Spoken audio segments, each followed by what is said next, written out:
him a fine upbringing and excellent education combined with disastrous results. Though on the outset, it seemed he was destined for happiness, to travel through life in cushioned compartments of wealth and privilege, to enjoy the esteem of his fellow man and the fond admiration of women. Sadly, this was not the fate allotted to him. Instead, he was doomed and miserable and hated by all humankind. How this came to pass, and whose fault it was, it is now a privilege to relate. There goes with bells of poppies. Listen, Mother, the carolers. The what? Oh, yes, how perfectly delightful. Ivy, go and open the window crack so we can hear them better. Yes, Miss Jekyll. Ambrosia, really, the draft. I'm sorry, Mother, I forgot you were languishing. Imagine Claudian serving that vile white paste and calling it icing. My stomach may never recover. Would you like another bicarbonate of soda, madame? Oh, no. But see to it that the carolers get some scraps from the kitchen. I do so like to support the arts. Yes, madame. Oh, this must be some sort of experimental carol. Something's happening outside. It looks like a fight. You know these autistic types. Always at each other's throats. It's probably some dispute over a love affair. Mother, please, this is serious. I see blood on the step. Oh, madam! Oh, miss, it was something awful! Stop shrieking, Claudia. Just calm down and tell us what happened. Yes, miss. Oh, but I can't come into the drawing room. I've got my snuggaloshes on. Oh, never mind that. Ivy will swab it up. Now, for heaven's sake, tell us what's happening on the doorstep. Well, madame, it was like this. There was the carolers singing pretty as a bunch of larks on the front steps, singing Deck the Halls, I believe it was, and they had a wee dog miss dressed up in a Christmas hat with wee holes for its ears. Oh, it was the sweetest thing you ever saw, that dog, with its wee paws hanging out of the front of the sled, and the wee bucket of pennies hanging from its wee mouth, and its wee brown eyes staring out, which I wonder if That's enough about the dog. What happened to the carolers? Well, that's just it, miss. It was all because of the dog. He was sitting there in his wee sled on the sidewalk when along came a man, a passerby with a face as ugly as a rotten apple. Oh, he had a mean look in his eye, that one. And before you knew it was coming, he picked up the dog and he threw it. He threw the dog? Right on the front steps. Oh, the poor thing died in an instant with only a whimper to mark its passing and a pool of blood the size of a tablecloth. You know, I've seen quite a bit of dead animal in my line of work, but I can't remember when I saw so much blood come from such a wee little... Please, Mother's dyspeptic. Oh, sorry, madame. I'll just move on to the ending then. The carolers tried to catch the scoundrel, but he shoved them down, one after the other, and gambled up over the garden wall, quick as a monkey. Oh, but you don't mean to say that he's in our garden now. Well, I don't know, madame. That's where he was last I saw him. Ivy, I want you to concentrate. Now think. Is the garden door locked? Yes, I think so, madame. Oh, thank heavens. But I did leave the window open when I let the cat out. What was that? The cat's rustling. You don't suppose he's in the kitchen with the knives and hatchets? No, he's in the pantry with the garden implements. Oh, good heavens. Whatever will become of us? Mother, Heavenly Father, we're here. Hello! Oh, Henry. Hello, Mother. What's that Mr. Blodgett doing behind the sofa? Playing hide and seek? I found you, Blodgett. The jig is up. Henry, there's been an atrocity on our front steps. Atrocity? What happened? Newspaper dropped in a puddle? No, there's a maniac, a ruffian on the loose. He throttled a little lapdog under our lintel. No. How absolutely awful. It's downright devastating is what it is. Well, no use letting it spoil the evening. What's for dinner? Henry, how can you be so callous? Oh, Ambrosia, I'm not being callous. In the medical profession, you learn to grow a thick skin is all. Every day we see twisted, contorted bodies clamber up to our offices, racked in pain, coughing up organs, bleeding geysers of blood. You can't let every bit of unpleasantness affect you, or you'd be too miserable to help anyone at all. Oh, you're perfectly right, my dear. Thank heavens for your medical dispassion. You know, we ladies so often require the hand of a doctor to save us from these horrid torrents of feeling. Now, let's put all this dreadful dog incident behind us and try to salvage the evening. What's for dinner? We're having a nice ham, Dr. Jekyll, and creamed cabbage. Wonderful, I'm famished. And set another place at the table, Ivy. Cousin Xavier will be joining us. Oh, Henry, did you forget that Miss Dewthistle will be joining us? I arranged it especially with her mother this afternoon at the Hollings-Buford Smith charity luncheon. Yes, Miss Dewthistle. I suppose I had forgotten. Well, the more the merrier. And Lady Throckmortonshire with those horrid daughters of hers. Oh, no, they aren't coming, are they? Lady Throckmortonshire is my dearest friend, and I will not allow any slanders against her or her family. But she's insufferable. And those hats of hers. As if something crawled out of a sewer and gave birth on her head. And those pug-nosed little twins of hers, one can never tell apart. Except the lisp, of course. Penelope is the one with the lisp. I am ashamed of you two, snickering behind their backs like schoolchildren. The poor girl can't help it if her mouth won't work properly. And though Lady Throckmortonshire does have lamentable taste in hats, nonetheless, she is the richest woman in the nation and therefore worthy of respect. You're quite right, Mother. We promise to behave. I'll see to it that you do. Now, Ambrosia, please come and help me with my hair. The strain of the afternoon has caused it to list inelegantly downward. Yes, Mother.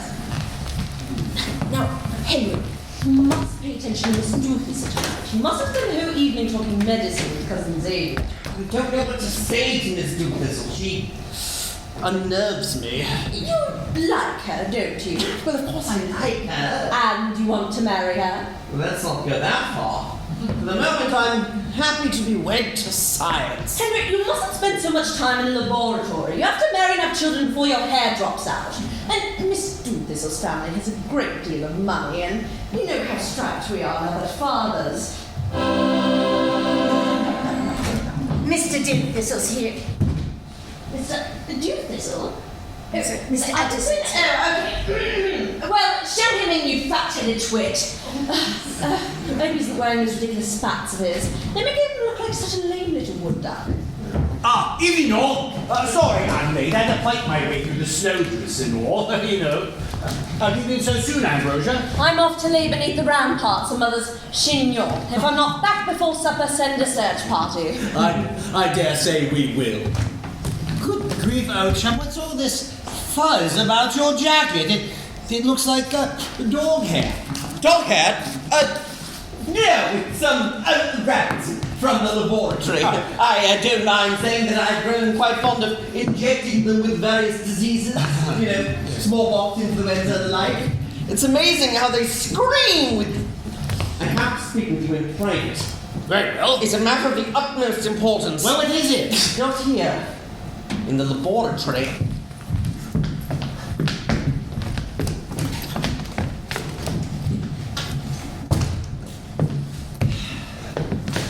Cousin Xavier? Yes?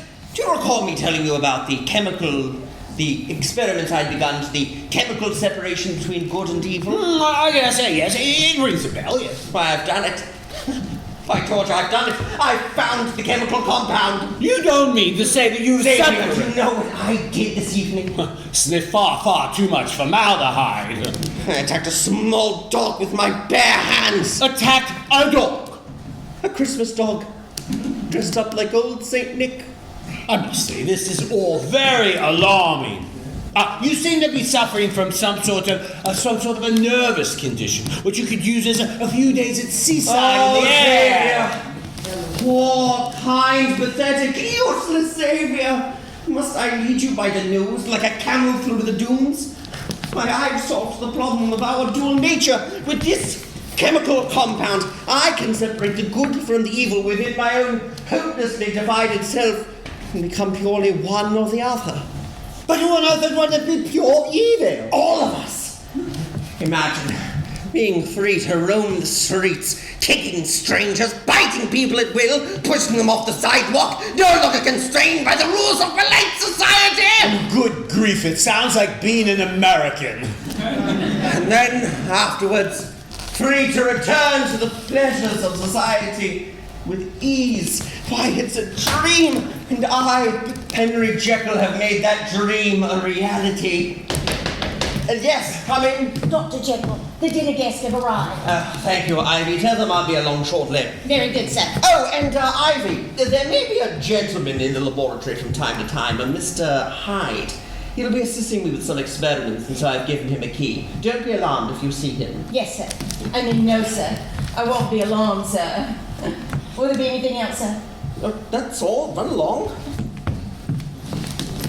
I certainly hope this Hyde fellow doesn't know anything about your experiments. I should say he does. Hyde is the name I've given to my evil-doing twin. It's clever, isn't it? Hyde, as in hide. With the part that's normally hidden. Oh, Xavier, I don't expect you to understand the subtle genius of it, but please, do say you'll keep it a secret, at least until I've finished the experiment. Still need something to make it even more evil. Oh, no. This seems awfully dangerous. What if something goes wrong? What if you get caught throwing puppies or kicking passers-by? I dare say your medical practice would suffer quite a setback. Oh, I don't care about those head colds and broken arms when I'm on the brink of the greatest scientific discovery ever made.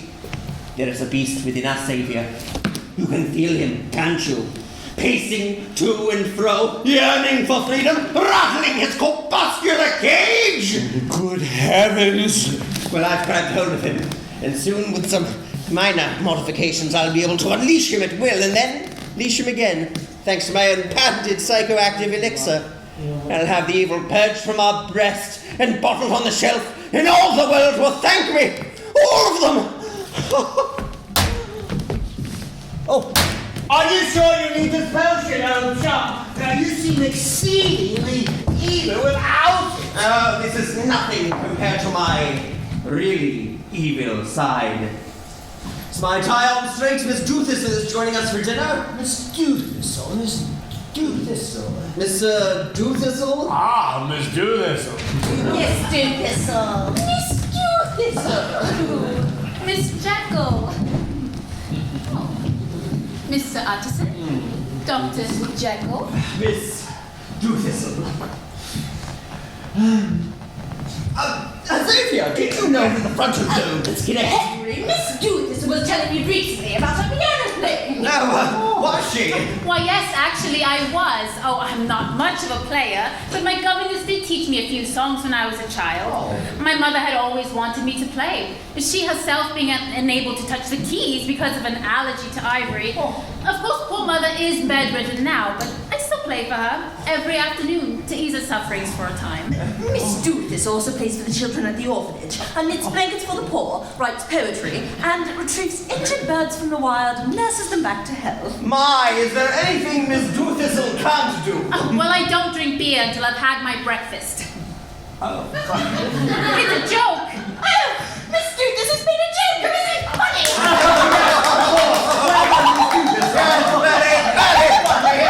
Oh, look, here's Mother. Oh, do come in, Lady Throckmorton child. I'm sure you're exhausted from your exertions. Why, yes, I'm practically dead on my feet. I look up at life and I see it all in the colour of dung. Of course, my physician, Dr. Claridge Hunt, forbade me to go out into the cold, but Penelope had to have her velveteen horse. Come in here, Penelope, and show them your horse. Penelope's in the kitchen, Mother. She's chasing the cook with a fire poker. Oh dear, Mrs. Jekyll, I wonder if I might trouble you for a chaise to collapse upon. Oh, you poor dear, of course. Just sink right down here on this settee. Thank you so much. I'm afraid I must apologize. It appears my daughter is terrorizing your servant. Oh, think nothing of it. They're as disposable as matchsticks. Mother, may I sit quietly in the conservatory and study my prayer book? Of course, Calliope. Study to your heart's content. At least the powers that be have granted me one devout child, Mrs. Jekyll. Pray, tell me, Jew, why is it that every blessing must come entwined with a curse? Lady Throckmortonshire, have you had the pleasure of meeting Miss Rosa Wonder Dewthistle? I don't believe I've had the pleasure. How do you do? That's a fascinating hat you have on. Why, thank you. I had it made especially. It is intended to suggest a flaming rose bush doused by a pitcher of cream. I brought the eggnog, madame. Bring it here, Ivy. And I'm sorry to trouble you, but there's a little girl in the kitchen throwing knives.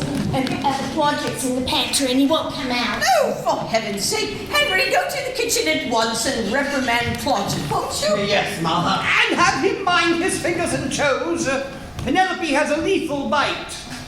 Of course, the venom all comes from her father's side. Oh, I'm going to go with you in case you need some assistance. Some eggnog, Lady Throckmortonshire. Oh, you dear girl.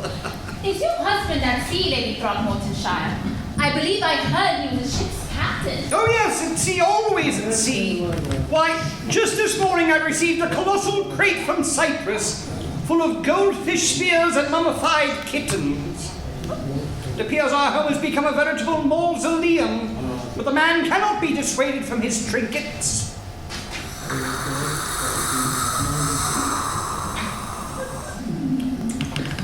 And you, my dear, I take it that you are not betrothed? Alas, no. But she may be quite soon. Oh, Miss Jekyll, do stop, do. Do I deduce a romance is at hand? Oh, but there is an understanding unfolding between my son and Miss Dewthistle. Oh, young love, one almost envies and doesn't one, that we should all swoon about under love like patients under the ether, never wake up coughing or gasping for air.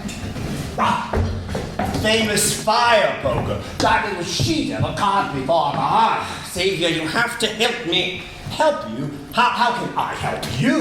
With Miss Dewthistle. Ambrosia insists on putting us together, and I have no idea what to say to her. Well, this is out of my realm, but, well, why don't you talk about things that women like to talk about? Such as? Well, I'm no expert in this field, of course, old man, but it seems to me like they like to talk about, hats and flowers. Hats and flowers. Hats and flowers, yeah. Hats and flowers. Hats and flowers, yeah. I think there might be some difficulty in that. Ah, yes, little hellion now. Young lady, word if you please. What do you want? Oh, I'm afraid it's about the knife throwing, as this is my house that you're in. No, it's not. It's my house. No, it isn't, Penelope. Which is why I can't go around chasing cooks with fire pokers. Okay. This is my cousin Xavier, Penelope, but don't interrupt. Hey, you can't go out away from me. Stop it, stop it. You stop it! Stop it! Go stop yourself in a sip and say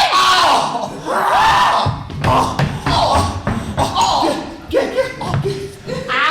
You hear what that little hellion called me? Stupid sissy. I did not go through 3 years of medical school to be called stupid. I'd be more worried about being called a fifty if I were you. Yes, I see your point. Xavier, our interaction with that miniature harpy just gave me an idea. Perhaps a drop of blood from that violent little girl is exactly what I need to complete my potion. No, you don't mean you're going... Oh, no. I'm not going to kill her. I'm merely going to jab her with a steak knife. And you're going to help me. Now, don't protest. We have to go to the laboratory and collect the vials. More eggnog, Miss Dewthistle. Oh, just a bit. Just a bit. If I have any more, I dare say my judgment will be affected. I might even propose to your brother myself. Now that you mention it, that may be just what is required. Ambrosia, I believe you drunk too much eggnog. Well, why shouldn't she propose? Henry's so overcome with nerves he can't even put together a sentence in a present. Why shouldn't she take the initiative? Oh, Lady Throckmortonshire, perhaps you can talk some sense into my daughter. I believe there are circumstances where a lady is justified in approaching a gentleman if he is mortally wounded in battle and bleeding to death. Or if he is paralyzed by illness and unable to speak. What are we ladies to do? Sit about and wait our whole lives? One feels like a ripe peach dangling from a tree. My gracious! Right, what? Plum, a pomegranate, a red fruit bursting with little red seeds. Do not be alarmed, Lady Throckmorton, child. I fear that my daughter absorbed these dreadful self-expressions on her trip to the continent. The continent. Well, I've never ventured there myself, but I imagine the words. Oh, it isn't so dreadful as that. I myself visited Spain this spring on a mission to hand out soap cakes to the poor. The Spanish gentlemen were extremely agreeable. Agreeable? Do tell us more. Well, there was one I recall who came to my window and sang a song, and when I opened it to toss out the soap cake, he gave me a rabbit skin. A rabbit skin? Oh yes, a soft, warm rabbit skin. Oh, brown with white tufts. Oh, you see, he was a hunter. My word! Like a scene from the Grecian theatre. It's a wonder you weren't impaled. Have you spoken with him? Dare I ask, what was his response? My brother admires you greatly, of that you may be sure. And did he mention marriage? In passing, yes. Unfortunately, his attention was diverted by the arrival of our cousin, but I believe he is working his way up to progress. Oh, Miss Jekyll, this is too wonderful. If you only knew how important it is to me that we should be wed by April. I must confess that my brother, while ripe for marriage, has some unfortunate tendencies which will be taken I do not mind tendencies. I do not mind them at all. These are not the usual tendencies. I'm afraid he has a rather proclivity for cadavers. Good heavens! Not in any unnatural sense. He merely fancies talking about No, them. I mean, good heavens, there's a little girl knocking at the window. Yes, so there is. Don't worry, Lady Throckmorton. Hurry to the maid. I'll have the window open in no time. Don't worry, Henry's gone out to retrieve her. Yes, though it appears she's running away from him. Perhaps you might draw lessons on this. My brother loves nothing so much more as a rousing chase. Well, I shall have to don my earmuffs and race off through the snow. Oh, Calliope, my dear, you're chilled to the bone. He's chasing me with a knife. There you are, little girl. Well done. Now it's time for me to hide and for you and Xavier to catch me. All the oxen free. Henry, please. Come on, get outdoors in this weather. The poor girl doesn't even have a coat on. That's all right. Penelope's as strong as a cart horse. Please, Dr. Jekyll. She has a weak heart and an undersized spleen. Did someone call on the oxen tree? I was hiding here in the grandfather clock and I thought for sure one of you peerless people would. No, it's the good one. I'm afraid our game is over. It appears we were mistaken our quarry. I see. Excuse me, madame. I heard the bell ring, but I was all the way down in that. No, that's the good one. That's the good one. Oh. Miss Doolittle, why did you let my brother Henry escort you to the dinner table? Why, it would be my pleasure, Dr. Jekyll. I trust I shall be safe in your hands.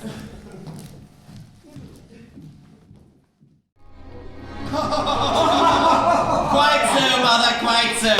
Then I dare say that Lady Buford Smith could put down a native uprising with one stomp of her beslippered foot. I was her bridesmaid, you know, and she was not a slim girl then. Personally, I have nothing against the native. If I ever were to meet one, I should extend my hand without hesitation. And I expect he would, without hesitation, lop it off. Quite so. You may bear no ill will towards him, but they certainly do towards you. Indeed they do.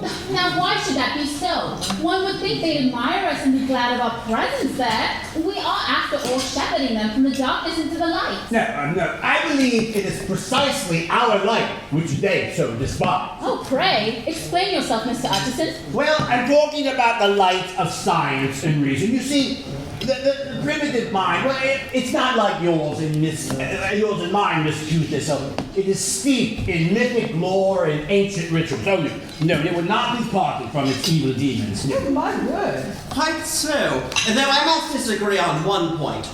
For I believe that we too contain the blood of the ancients, and therefore our own capacity for evil. Well, so do you don't mean to suggest, Dr. Jekyll, that we are no different than those savages? After all, it is we who educate them in the process of civilization. Is it really? Or is it rather that we are the more barbaric? For we who conquer and subjugate them, and then in our own vanity call it education? There, Lady Trombone-Shire, I believe that all men are capable of evil, that evil is born of the wellspring of our being. Is this not the lesson of science, that life must everywhere perpetuate itself by death, by destruction? Oh, we would not be of this world were life and death not intertwined, like a snake which swallows its own tail. Yes. Dr. Jekyll, you say all men are capable of evil. Do you include ladies in that category as well? I'm afraid I do not know. I'm afraid that ladies do not factor into the equations of science. Oh, what a pity. I should rather like to have been thought capable of something. Always talk of evil. Evil, and more evil. Pray, let us talk of something else before we begin to dance rings around the fire pit.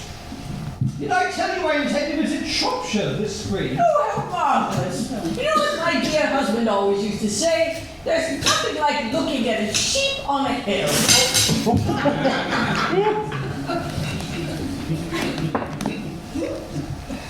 Oh dear, I seem to have dropped my napkin under the table.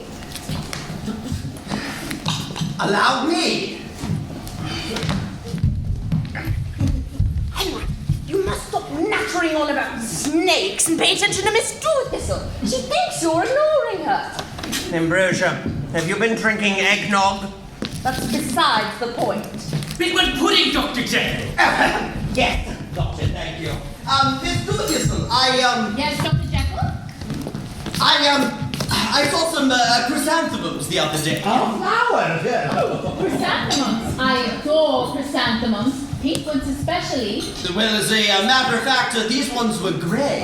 Great. Well, that's rather unusual, isn't it? Well, these were rather unusual chrysanthemums. You see, they had been etherized. Preserved in a bottle. Sometimes I don't mind saying the lads in the laboratory is a bit, with the cadavers and... Oh, Xavier, did you know that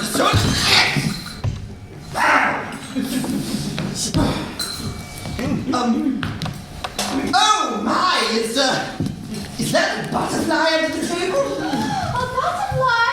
I love butterflies. Now listen here, Penelope. Uncle Ike. Whoever you are. The important thing is, I need a drop of blood from your sister, and I was hoping you'd help me get it. Oh, no, I couldn't do anything to hurt Penelope. Oh, it won't hurt her. Here, I'll give you a shilling if you were to stick over the hat pin. No, I won't do it. Now listen here, you little brat. I'm a doctor, and I need that blood very badly for an experiment. Henry, what is going on down here? Oh, nothing, Mother. We were just talking about butterflies. No, we were not. We were talking about blood. No. Henry, this is very strange. People are starting to wonder if something's the matter. Is something the matter? Why is everyone under the table? Henry was just trying to help Penelope find her hat pin. No, you see. Uncle Ike, I'm going to go finish my pudding now. Shilling. Well, what's going on under here? Henry, did you know Miss Douglas has been to Italy? It was Spain, actually. She visited the mosque and threw crumbs to pigeons. Really, Ambrosia? Can we talk about this later? Are you going to eat that last bit of ham, lady junk? Because you are not. Yes, go ahead. What is going on down here? Are we playing parlor games? No, Lady Throckmortonshire, we're discussing Spain. Do you know, in the old days, we used to play musical chairs until we panted like foxhounds. Will you be wanting the dessert now, madam? Yes, Blodgett. And we'll be wanting it under the table or on top of it. Well, on top of it, of course, for God's sake. Pardon me, Calliope. I'm Penelope!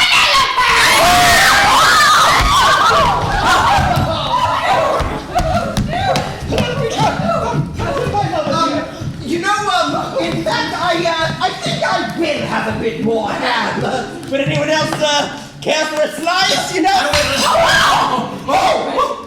I'm sorry, Penelope, I didn't nick you there, did I? Yeah, let me take a look. No, quite all right, Dr. Jekyll. It's only a scratch. Oh, you can never tell with infection. In fact, I think I see some signs of disease right here. Really, this is very strange. Shouldn't you just make an appointment? Unless the poor girl's health, I don't think so. Come along, Penelope. You stay away from me! I'll scream! No! Grab me! No, myself! Get down!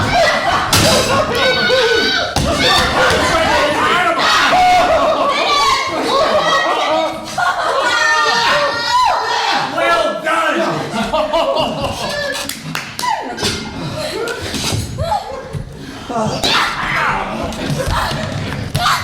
Now, if you don't mind excusing me, I think I'm just going to run to the laboratory and run a few tests. But Miss Judith is still here. Oh! Yes, of course, good evening, Miss Thistle. Good evening, Dr. Jekyll. He really isn't himself tonight. You have to come tomorrow for tea. Are you sure? I'll have it all sorted out by then, and I'll make sure you have some alone time together. Be here at 3 o'clock. Well, all right, if you really think I should. I shall escort you home, Mr. Thistle. Thank you for a remarkable evening, Mrs. Jekyll. We shall return tomorrow for the results of the medical tests. Penelope! Calliope! Here I am, Mother! Ouch! Penelope, please don't fight! I don't want to go home! Nonsense! We must get you to bed till you can recover! I'm not sick! You are infected, my dear! The doctor said so! Now let your sister go! Come along now, Penelope. We don't want to miss our bedtime. Ouch! Oh, look! A prayer book! Oh dear. No, Penelope, please, not my prayer book! Please!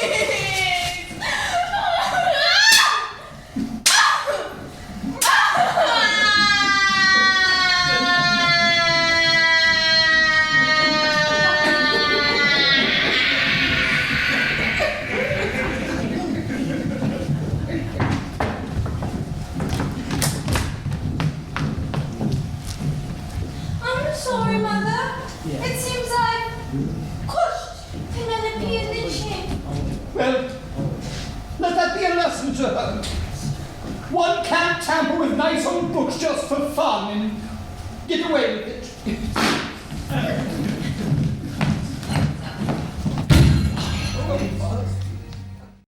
Alone at last. And it's only, 2:30 in the morning. With the full moon outside the window. Now, let's see, what should I do first? Oh, I could always, organize my collection of bones and organs. I could catalog my various specimens by alphabetical order. Or I could mix 3 parts nitroglycerin with 2 parts petroleum sulfide and become evil incarnate. But Henry, what if something goes wrong? Oh, something can always go wrong, but it's worth it to discover the eternal mysteries of the universe. You have to marry and have children before your hair drops out. No, I can do that later. Right now, it's all worth it to finish my experiments. But what about Miss Doothistle? Someone else might marry her. Yes, someone else might marry Miss Doothistle. But if they do, I'll just drink a quart or 2 of this stuff and then chop them up with a pickaxe. Quiet! I have to complete my experiments. Now, let's see.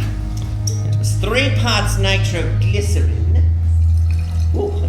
And then, what was next? Ah, yes. The 2 parts petroleum sulfide. Ugh. Nasty stuff. Better not get any on the shirt cuffs. Now, I had the drop of blood. And there we have it. Pure, unadulterated evil in a glass. Well, bottoms up.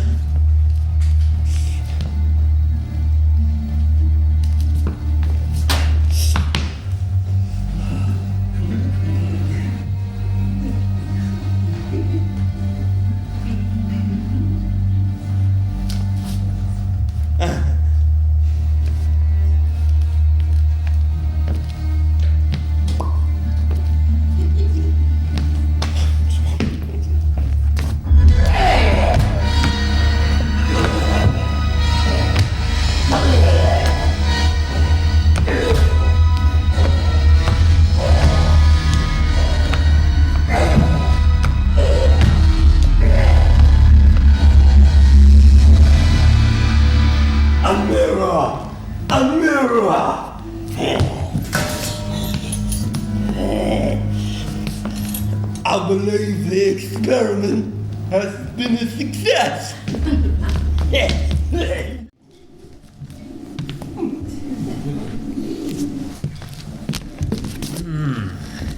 Morning, Constable! Good morning, sir. Have you seen any strange characters lurking about? Strange characters? Why, no, I haven't. But I did see a bird with only one foot. Not looking for any birds, no. We're looking for a criminal. A criminal? You don't say. What did he do? Oh, he's been causing trouble all through the wee hours of the morning.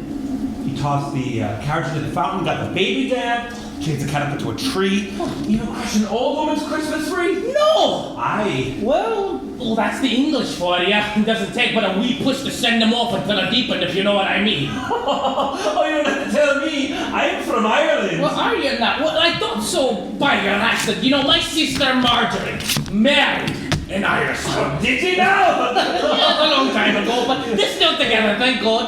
Constable! What are you doing? Standing about gabbing with the cooks. We've got a criminal to apprehend. Sir! Sir! I was interviewing this passerby to see if they'd seen anything, sir! Hattie! Only a bird with 1 foot. A bird with 1 foot. Constable! I want you to blow your whistle and run about like you were doing something. We have a violent criminal to apprehend. Yes, sir. Blow your whistle and run about. Oh, it's out of my pickaninny. Out, go, go, go. That's for you. You better get on your way before you get attacked.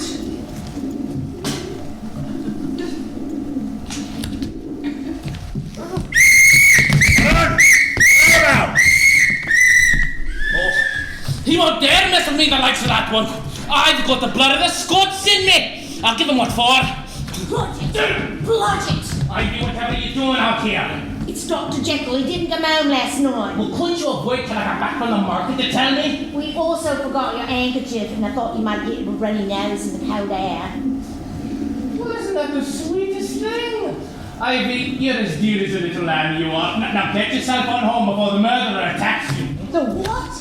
Haven't you heard? There's a murderer running wild in the streets. He's already killed a baby, crying at building.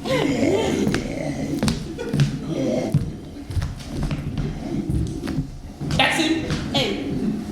The murderer. Are you sure? Aye. The same when it killed the wee dog on the steps. What are we gonna do?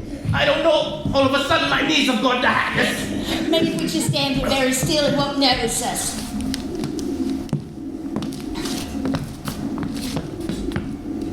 Hello, ladies. Oh no, Blodgett! We got to run! Run, Blodgett! Run!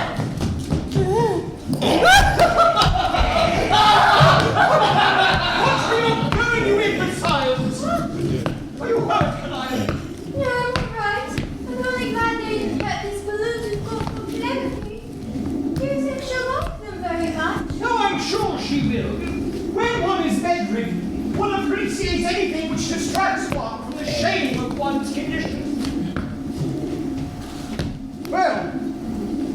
an unattractive young man. Whatever is he doing throwing those crumbs around? Here, pity.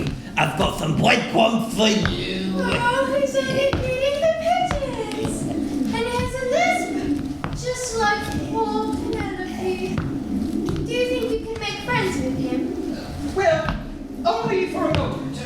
If anyone should come by and see us, we must pretend not to know him. Hello, sir. Hello, lady. I like pigeons too. Sometimes I save my breakfast buns just to throw to them. Is that so? How fascinating. Would you like to help me feed the pigeons? All right. Here, pigeon, pigeon, pigeon. Here, pigeon, pigeon, pigeon. Here, pigeon, pigeon. Oh, look! A poor crippled pigeon with one foot.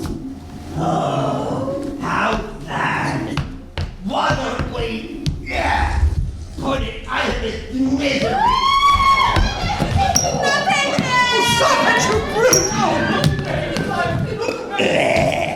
Now then, what's next? Balloon.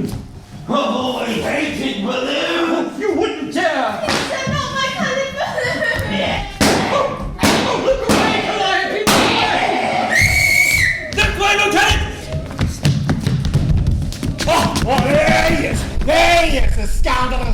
Careful, he's got a point to cane!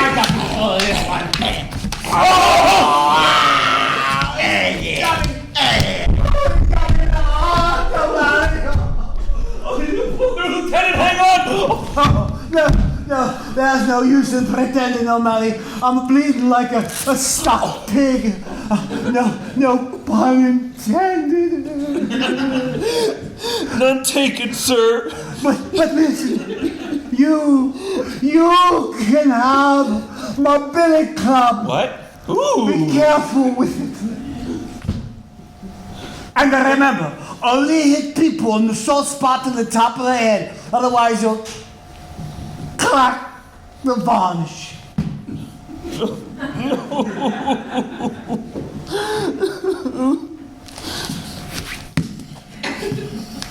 There was never a finer example of a policeman. Mother, shouldn't I look away? No, my child. Just this once you may point and gawk in fascination.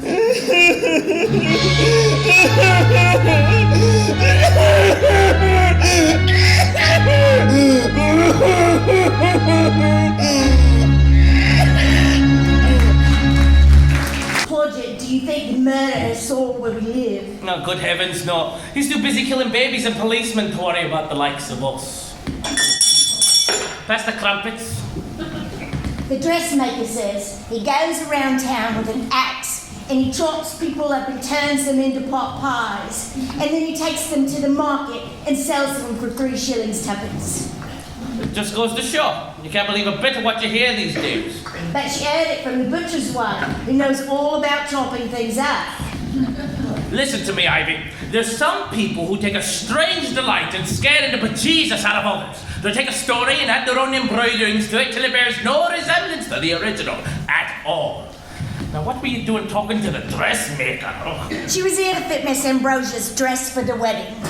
The wedding? And whose wedding might that be? Dr. Jekyll's. He's getting married to Miss Dewthistle. Oh, you don't say. Miss Ambrosia told me. Of course, I wasn't supposed to tell anyone. Yeah, why ever not? Because Dr. Jekyll doesn't know it yet. Well, now how could Dr. Jekyll be getting married and not know of it? I'm not sure, but Miss Ambrosia says once they're married, we'll be moving into a house with a fountain in it. Oh, a fountain, you say? Oh, well, that'd be grand. Yes, except Dr. Jekyll didn't come home last night. Maybe he was turned into pot pie. Ivy, haven't you heard a word I've been saying to you? Where is he then? He didn't come home for lunch and he always comes home for lunch. Maybe he went to Mr. Ussison's house. You know, they often sit up late talking about diseases, and he must have got tired and fell asleep. Mr. Ussison called and he hadn't seen him either.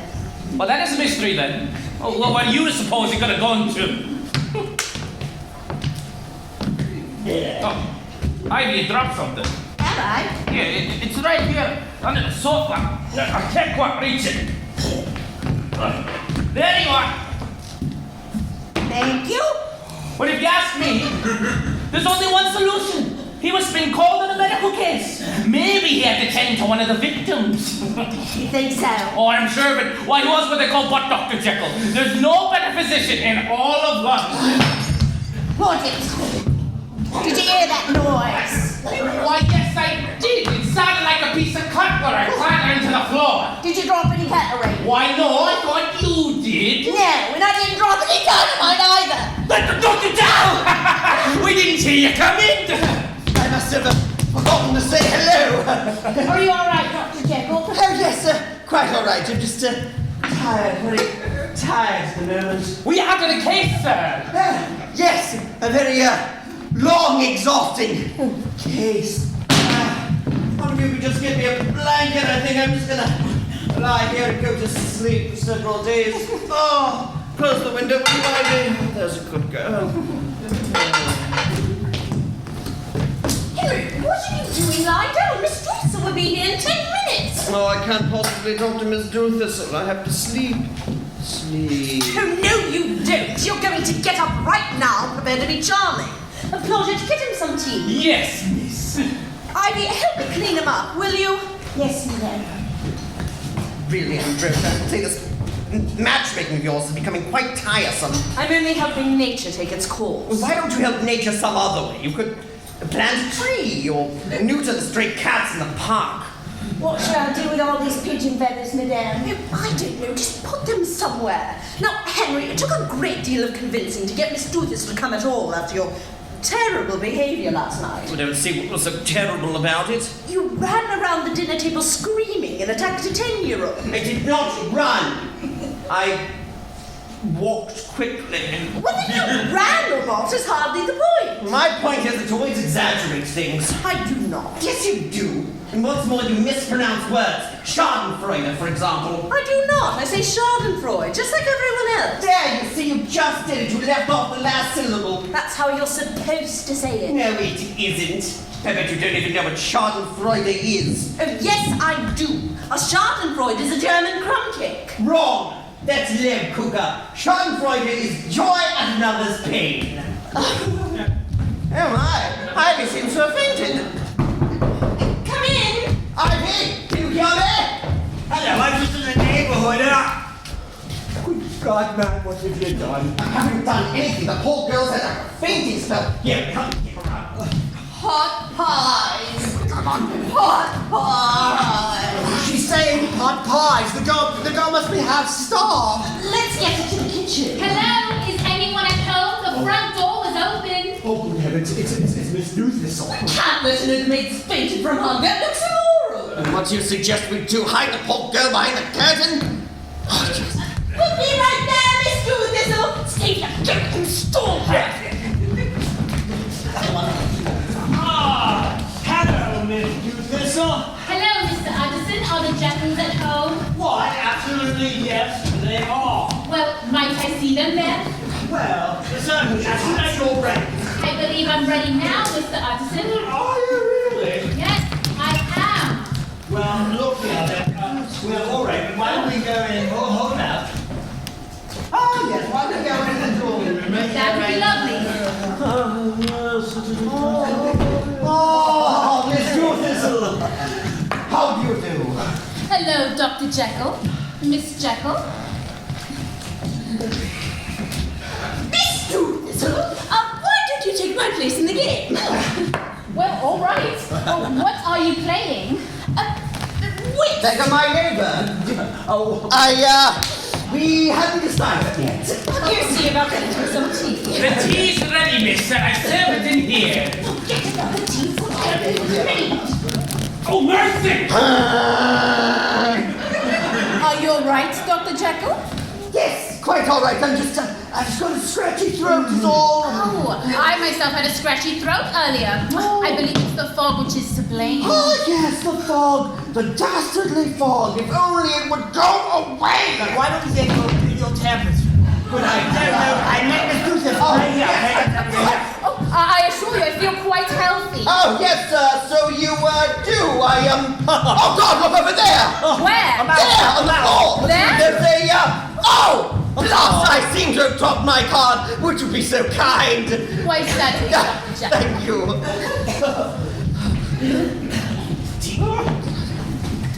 Oh, there another! Butterfingers. Mr. Fizzle, thank you ever so much. Would you mind excusing my cousin and I for just a moment? Xavier, you can't leave me alone with her. Why not? I'm beginning to feel a bit strange. Oh, I dare say, you begin to look a bit strange. Oh God, it's happening. What's happening? I'm beginning to turn into him. Him now? Yes, indestructible. I'm going to antidotes. Mr. Thistle, how about you and I play a game of piquet, or maybe a game of gin to say 100 or something like that? Well, all right. But where is Dr. Jekyll going? He's going to walk the dog. I thought they had a cat. I mean the cat. Shall I do, please? Well, now that we're alone, Mr. Utterson, there's something I'd rather like to ask you. Yes? Oh, it's about Dr. Jekyll. As his closest friend, I expect you know him as well as anyone. I suppose so, yes. It's just that he's so difficult to understand. Sometimes he seems to be fond of me, and at others, well, it's almost as though he doesn't care for me at all. You don't say. Do go on. Well, last night, for instance, he seemed to be interested in talking to me, but then after dinner he fled with barely a goodbye. Of course, he must have a great deal on his mind as a physician, but still, one imagines he'd set aside if he were truly fond of me.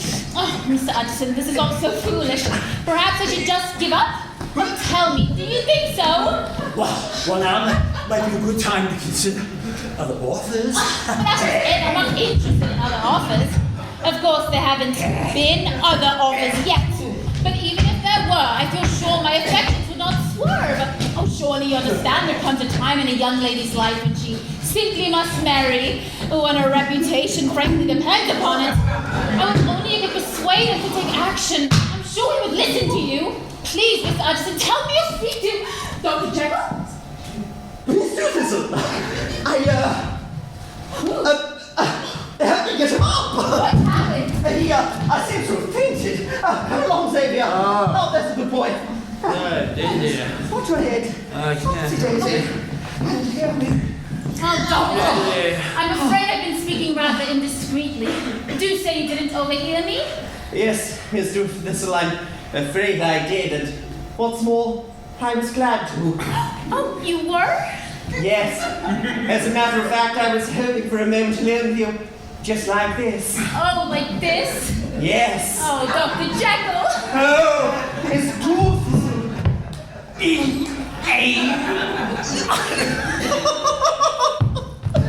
Will you excuse me, please? Right now? Yes, but I'm afraid the teacher's coming too. You can talk to him. Where am I? You're in the Jekyll's drawing room. Where is he? He went out Where? for a moment, but I believe he was about to propose to me. Oh, no, listen to me. Rosamunda, you must leave here at once. Leave? For your own good, you must not marry Dr. Jekyll. Mr. Utterson, this is most strange. I've allowed you into my confidence, and now you seem to want to hinder me. No, Rosamunda, listen, I implore you, you cannot marry. What's going on here? Mr. Utterson was just demonstrating a medical procedure. Yes, 1, 2, 3, pulse, 3, 2, 1, pulse, 2. I see. Xavier, why don't you run along to the hospital before someone sends you there on a stretcher? But you don't understand. Good day, Xavier. Good day, Mr. Thistle. Mr. Utterson. I believe your brother is on the brink of a proposal.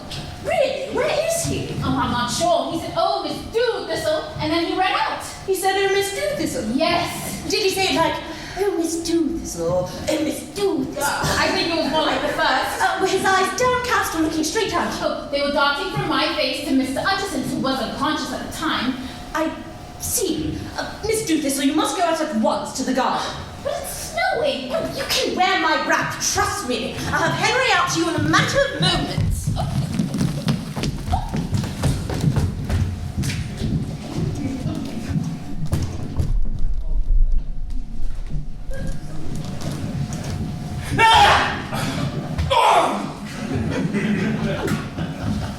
There it is, right behind the chair. Now mind you, don't dust yourself into a swoon again. Are you sure you had enough to eat? Yes, Podget, but I'm having some very strange ideas. Perhaps you hit your head when you fell to the floor. Or perhaps the idea made me fall down. Whatever do you mean? Well, there was a pigeon killed in the park this morning, wasn't there? Well, that's right. And a policeman stabbed with a cane. Well, that's what the chimney sweep said, but he also said chim chimney, chim chiroo, so you decide how bright the light is.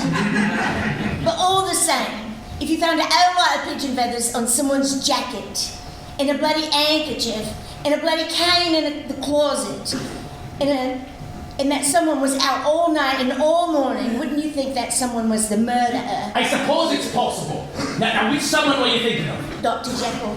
But we saw the murderer in the park. It wasn't Dr. Jekyll. He could have been in disguise. Do you know what you're saying, lass? Yes, I'm saying Dr. Jekyll's gonna chop us up and make us into pot pies. Oh, I think that's the funniest thing I heard in years. Imagine Dr. Jekyll being a bloodthirsty murderer, creeping around the park, drowning babies, stabbing policemen. Though, I did notice that the murderer wore the same shoes as Dr. Jekyll. Xavier! Quick, that's him. But Dr. Jekyll can't be the one. Behind the curtain. Hurry up. I tell you, it isn't possible. Oh, Xavier! You stay away from me. Oh, no, it's me! It's Jekyll. I don't care if you're Jekyll or Hyde or Limbo Peep. As far as I'm concerned, you're all evil. Oh, Xavier, you have to help me. The antidote proved on the flex, and I'm unable to control these horrible transformations. Well, perhaps it's a lesson in all this about tampering with nature. Perhaps not. You have to help me get another drop of blood. Another one? Oh, no, I'm not going near that girl again. No, from the other one. The good one. Oh, Satan will help me. Oh, please. Well, I'll think it over. Okay. Lady Crockmothchild and the child will be here this afternoon to collect the test results. We have to wait for them here in the drawing room. No, I'm afraid that won't be possible. You see, Ambrosia thinks I'm in love with Miss Doothistle, and I suppose I can understand why, since she caught me trying to beg her not to marry you. But you must understand, old chum, you haven't been treating Miss Doothistle very well. Of course, I'm behind you 100% and all that, but I do think it's time that you tell Miss Doothistle that you're a cold-blooded, axe-wielding. We've changed again, haven't you? Well, perhaps we have to continue this conversation a bit later.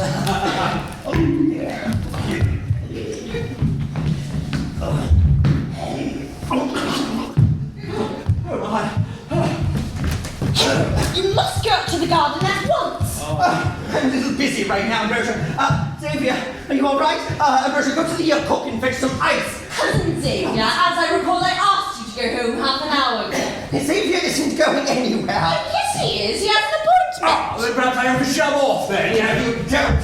You still have to help me with that little experiment. He is not helping you. I am helping you, which is why you must listen to me when I tell you to go out to the garden right now and... Good God, man! She's your own sister. What have you done? I've knocked her out. Forgive me. She's your own sister, and you're not even here right now. Now, let's see. Seems the evil bit's rubbed a bit off on the good. Now, I'm sure we can sit here and discuss this at length, but frankly, I'd like to get her out of here and find that antidote before I chop off half of London with a butcher's knife. Okay? Come on.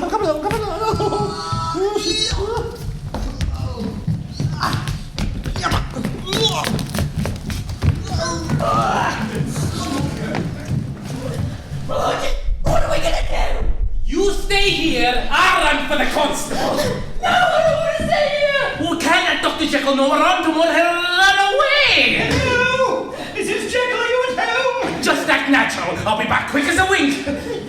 Oh, good afternoon, Lady Throckmortonshire. I'm sorry we haven't come at an inconvenient time. Oh, not at all. I was just having my portrait painted in the costume of Salome. I have the most marvelous portrait painter.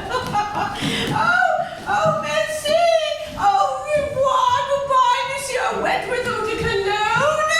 And merci beaucoup. Thank you ever so much. Au revoir, madame. Sacre Bleu, c'est la bouteille de meurtre.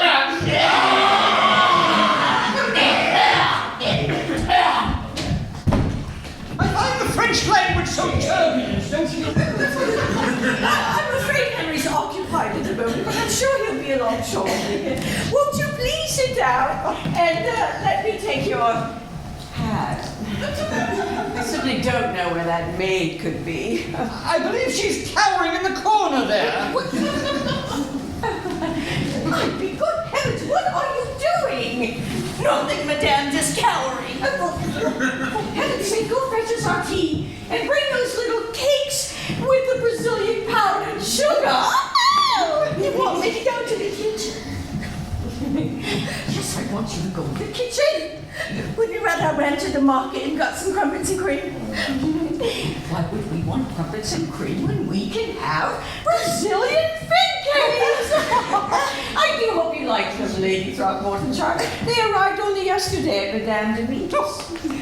I was thinking they may have gone funny and I wouldn't want you to get sick again. For heaven's sake, Ivy, stop this silly underway and fetch them at once. Yes, madame.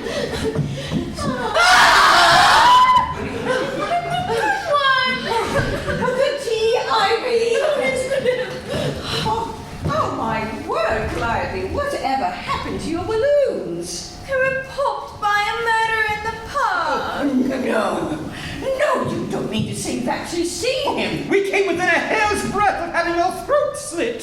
Fortunately, a Bobby happened by and had his throat slit in our place. Oh, dears. You must have been terrified.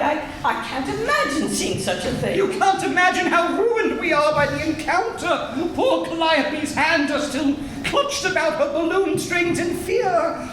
Fortunately, I diverted her attention from the slaughter of the pigeons, or she might have developed a lifelong aversion to feather beds. I do think it's wrong to hurt pigeons in the park. Don't you, Mrs. Jekyll? Well, of course it's wrong. Do you think the murdered pigeon had any baby pigeons? Oh, I'm not sure. I do suppose pigeons breed quite uncontrollably. I see. But I don't trouble you for a handkerchief. Oh, I don't want to get the tears on the carpet. Oh, good heavens! It's enough to break one's heart. Oh, my soul! If I possessed a heart, it would be riven in twain. Oh, Henry! Lady Throckmortonshire's here for the test results. The test results? For the infection! Penelope's at home in protective quarantine. Oh, yes, the test results. Well, there's a matter of fact, there was nothing wrong at all, wasn't there, Xavier? Well, having not examined, I can't tell. It was a head cold. Oh, Henry! Thank heaven! Oh, Henry, what is it that you're carrying around in that bottle? It looks like some sort of evil potion. Evil? No, it's merely some grape juice. Evil potion, you hear that, Xavier?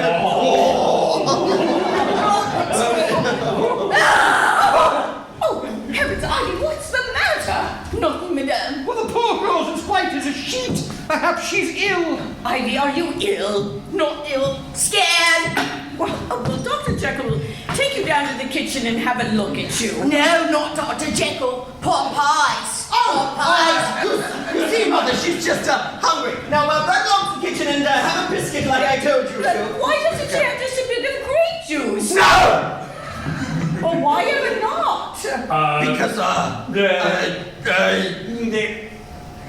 Because if If the girl wants pot pie, then by God, she shall have pot pie! Yes. Xavier, take the grape juice. Come along, Ivy. Right to the kitchen. Time for yum-yums. I'm going to go wash my hands before tea. You know, that is a capital idea. I think I shall wash up his whip.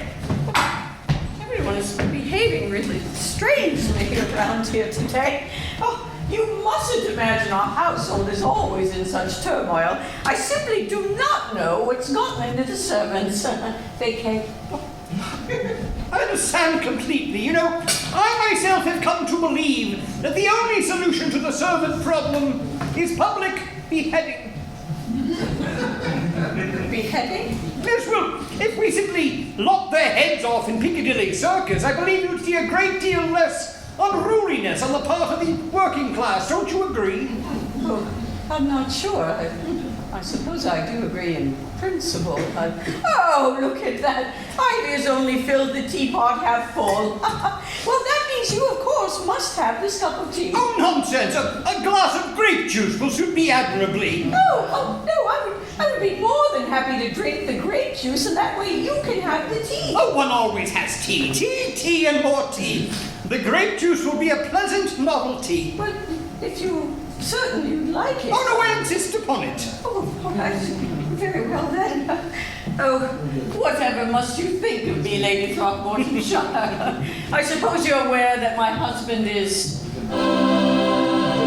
Yes, it must be terribly difficult for you. Yes, if only he were dead, it would be one thing, but traveling the world in a hot air balloon accompanied by 2 female sheep and a parakeet, I'm afraid it's nearly destroyed the family. Oh, yes, I can imagine.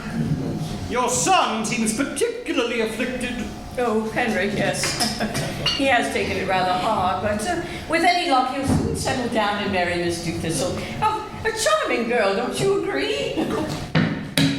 Well, I suppose you only did meet her once. Excuse me? Lady Throckmortonshire, I can assure you there is no need for hysterics. If the grape juice didn't suit you, then we'll simply...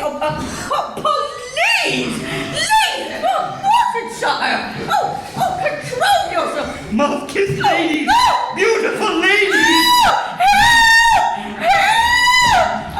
What's the matter? Lady Throckmortonshire's had some sort of attack! Let's both! Let's both! Yes, the grape juice, yes! No, ladies, don't mind now. Calm down. It will wear all momentarily. Relax. And then try not to... Anybody! Well, if you must hit me on this side of the head, because you see this side's already raised quite a lump, you know. Oh! Oh, my God, what's happening? Lady Throckmortonshire! Great juice! And she attacked us and saved her! And now she's trying to make love to me! Yes, I can see that!